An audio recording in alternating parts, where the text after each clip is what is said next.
നമ്മൾ ഓഫ്ലൈനായിട്ട് ബിസിനസ് ചെയ്യുകയാണെന്നുണ്ടെങ്കിൽ നമുക്ക് അതിലൂടെ ഒരു ഗ്രോത്ത് ലിമിറ്റഡ് ആയിരിക്കും. അതിന് കാരണം എന്താ വെച്ചാൽ നമുക്ക് ഈ ഒരു കാര്യങ്ങളൊക്കെ മാനുവൽ ആയിട്ടായിരിക്കും ചെയ്യേണ്ടി വരിക. അപ്പോൾ തന്നെ നമ്മൾ വാക്കിംഗ് കസ്റ്റമേഴ്സിനായിരിക്കും കൂടുതലായിട്ട് ഡിപ്പെൻഡ് ചെയ്യേണ്ടതുണ്ടാവുക. അപ്പോൾ നമുക്ക് കറക്റ്റ് ആയിട്ടുള്ള സോഫ്റ്റ്വെയർസ്, ടൂൾസ്, കാര്യങ്ങളൊന്നും നമുക്ക് ഉണ്ടാവില്ല എന്നുള്ളതാണ്. സോ ജസ്റ്റ് നമ്മുടെ ബിസിനസ് ഓൺലൈനിലേക്ക് മാറ്റുകയാണെന്നുണ്ടെങ്കിൽ നമുക്കൊരു വൈഡർ ആയിട്ടുള്ള ഓഡിയൻസിലേക്ക് എത്താൻ വേണ്ടി സാധിക്കും. അപ്പോൾ തന്നെ നമുക്ക് നമ്മുടെ ബിസിനസ് 24/7 എന്നുള്ള രൂപത്തിൽ നമുക്ക് വേണ്ടിയിട്ട് വർക്ക് ചെയ്യും എന്നുള്ളതാണ്. സോ ജസ്റ്റ് നമുക്ക് മാനുവൽ ആയിട്ട് കൂടുതലായിട്ട് വർക്ക് ചെയ്യേണ്ട ആവശ്യം വരില്ല. അതോടുകൂടി തന്നെ നമുക്ക് ഒരുപാട് ഫ്രീ ടൈം കിട്ടുകയും നമുക്ക് നമ്മുടെ ബിസിനസ്സിൽ വേറെ മേഖലയിലൊക്കെ നമുക്ക് ഫോക്കസ് ചെയ്യാൻ വേണ്ടിയിട്ട് സാധിക്കും എന്നുള്ളതാണ്. ഇതിന് പ്രോപ്പർ ആയിട്ടുള്ള സിസ്റ്റംസ് ഇംപ്ലിമെന്റ് ചെയ്യേണ്ടതായിട്ടുണ്ട്. ഇതിന് ഒരു ഗൈഡ് ലൈൻസ് ഞാൻ കൊടുക്കാൻ ഉദ്ദേശിക്കുന്നുണ്ട്.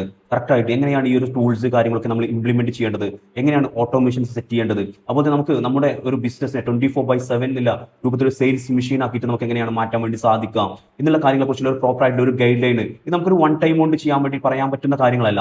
ഇതിന് കറക്റ്റ് ആയിട്ടുള്ള ഒരു സപ്പോർട്ട് ഗൈഡ് ലൈൻ ആവശ്യമുണ്ട്. സോ ജസ്റ്റ് അതിന് വേണ്ടിയിട്ട് ഒരു കമ്മ്യൂണിറ്റി ബിൽഡ് ചെയ്തിട്ടുണ്ട്. നിങ്ങൾക്ക് അതിൽ ജോയിൻ ചെയ്യാവുന്നതാണ്. നിങ്ങൾ ഇൻട്രസ്റ്റഡ് ആണെന്നുണ്ടെങ്കിൽ എൻ്റെ ഈ നമ്പറിൽ നിങ്ങൾക്ക് വാട്സപ്പ് ചെയ്യാവുന്നതാണ്.